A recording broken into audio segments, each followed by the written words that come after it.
Depuis son entrée en fonction, la présidente namibienne Netumbo Nandi-Ndaitwah a limité ses déplacements à l'étranger, ceux-ci étant autorisés uniquement lorsqu'ils servent les intérêts nationaux et les priorités de la politique étrangère de la Namibie. Selon le porte-parole de la présidence, Jonas Mbambo, cette approche privilégie la gouvernance intérieure, l'engagement régional et une gestion responsable des ressources de l'État. La Namibie continue toutefois de participer à des plateformes clés telles que les sommets de la SADC et l'Assemblée générale des Nations unies, la présidente sélectionnant les engagements internationaux en fonction de leur pertinence diplomatique et économique.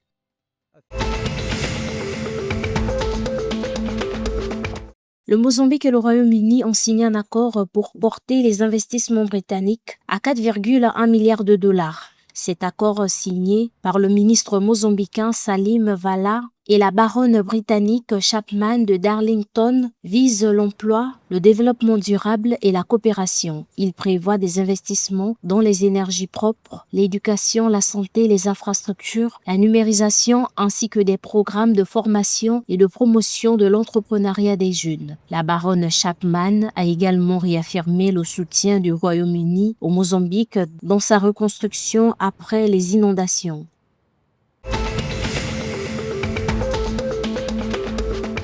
Le ministre angolais du Tourisme, Marcio Daniel, a annoncé le 29 janvier 2026 à Luanda, la capitale, lors du premier conseil consultatif, que 2025 a marqué un tournant historique pour le tourisme en Angola. Le pays a enregistré une croissance de 30% des arrivées de touristes internationaux, se positionnant comme le pays africain à la plus forte croissance touristique. 223 000 touristes ont été enregistrés, dépassant les 217 000 de 2019 et inversant une tendance à la baisse qui se poursuivait depuis 2014 et qui a été exacerbée par la Covid-19.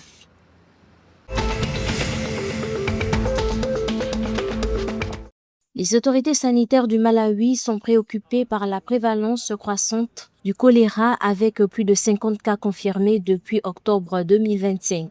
La ministre de la Santé, Madalitso Baloyi, a exprimé son inquiétude, Blantyre étant l'épicentre avec 2 décès et 30 cas. La ville a également détecté un cas de poliovirus de type 2 chez un garçon non vacciné. Le directeur de la santé de Blantyre, Gift Kawalazira, attribue ces épidémies notamment au mauvais assainissement. Le gouvernement malawite collabore avec l'OMS et l'UNICEF pour contenir les épidémies via la vaccination et la sensibilisation à l'hygiène.